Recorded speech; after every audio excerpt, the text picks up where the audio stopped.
Happy new month. Welcome to your daily stimulus package and second stimulus check update. Hope you are staying safe and strong today. It is only in Washington that you are allowed to miss an important deadline and take a 1-month break afterwards.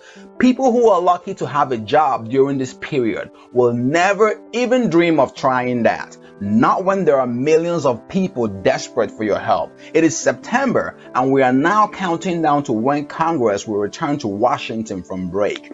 Hit the like button if you need quick progress from Congress on the next stimulus package. In today's update, we'll quickly cover the latest details on the next stimulus package, the current status of the reoccurring and retroactive $300 to $400 payment, Trump's payroll tax holiday, and other very important updates you deserve to know. If you are new to this channel, welcome. Consider subscribing now to join this awesome community to stay informed on the latest stimulus updates, economic updates, and financial tips. And if you've been watching this channel but yet to subscribe, you are really missing out. Hit the subscribe button now to stay informed on the latest updates. Millions of employees across the nation will be seeing more money in their take-home pay, but there is a catch. Today, September 1, marks the first day of Trump's payroll tax deferral for American workers, which he signed in an executive order in early August. The payroll tax holiday is in effect until the end of the year. Even though the payroll tax plan was not well received by lawmakers, the president moved forward with it in his executive action. President Trump issued an executive order to defer the 6.2% tax employees pay towards Social Security from September 1 until December 31st. This is only a deferral, not forgiveness of the tax owed. You will have to pay these taxes back next year. In fact, late last week, the IRS issued a statement placing the responsibility on employers for collecting the deferred payroll taxes by April 30th of 2021, or else penalties, interest, and other taxes will apply. How do you feel about this payroll tax plan? Let us know in the comment section below.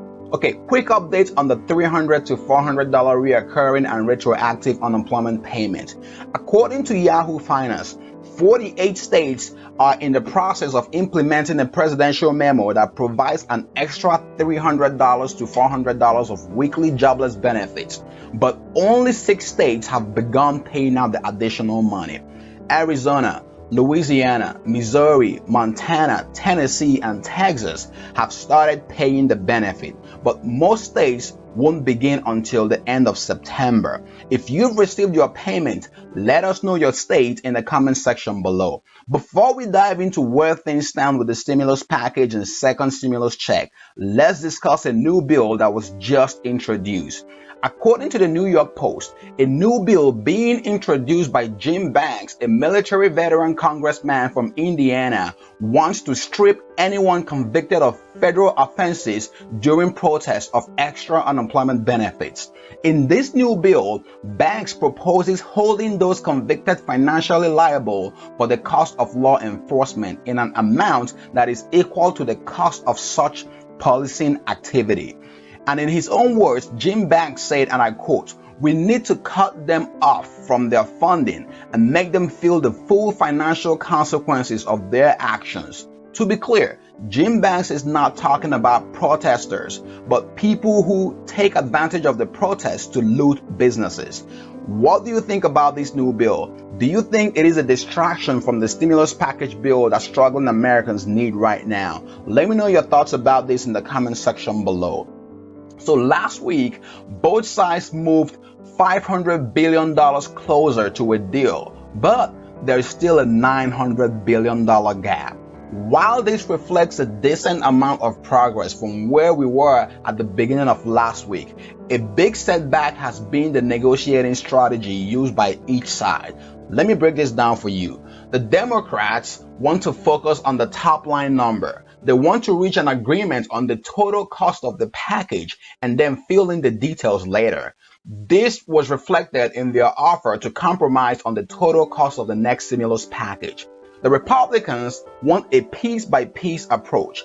Basically, they want to look at the price tag for every single provision in the bill and negotiate each major piece of the stimulus package. This was seen in past stimulus talks where they made offers on specific pieces of the legislation, such as unemployment benefits and state and local government funding. For instance, it will be like you going to the grocery store to buy a bag of fruits and the seller wants a lump sum price for the entire bag of fruits, but you insist on opening up the bag and analyzing each fruit to determine the cost. There's no guarantee that you will buy the bag of fruits cheaper as a whole or from a piece-by-piece approach. The only thing you get is pointing fingers, more time wasted, going back and forth with the seller, or bagging and unbagging the fruits while your kids are sitting at home hungry and crying out for food. It is almost impossible for the Democrats and Republicans to make anything happen in September if these opposing strategies continue. In essence, the difference in negotiating strategy and philosophy has caused the stimulus package and second stimulus check to drag out longer than the American people imagined. And right now, it is very crucial for both sides to come together to resolve their approach and advance the stimulus bill to the next stage this month. The American people are really hoping for a positive outcome on the stimulus talks during these uncertain times. Okay, do you think there will be another shutdown this fall?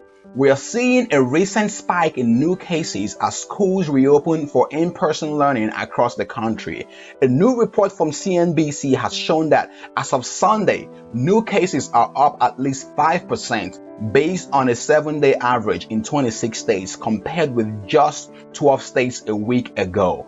Based on the data collected by Hopkins, many of the recently growing outbreaks across the country are occurring in the Midwest, including Indiana, Iowa, Kansas, Michigan, Minnesota, Missouri, Nebraska, Ohio, and the Dakotas.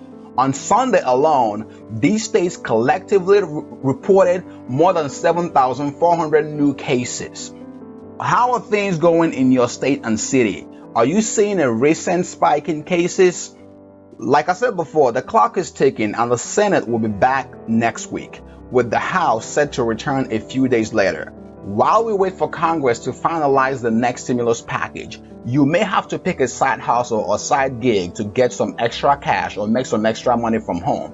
Be sure to check out the video on the left to discover the one-of-a-kind website that pays you to listen to music. You can earn up to $12 per song. This is a free, simple, and exclusive side hustle, and in this video, you'll discover the step-by-step process to get started today. And if your credit is suffering during this period and you want the best-kept secrets to increase your credit score fast, check out the video on the right. Don't forget to help other people find this video quicker by liking this video and sharing it. Also, be sure to subscribe now as we track the latest progress on the next stimulus package. See you in the next update. Be safe and thank you for watching.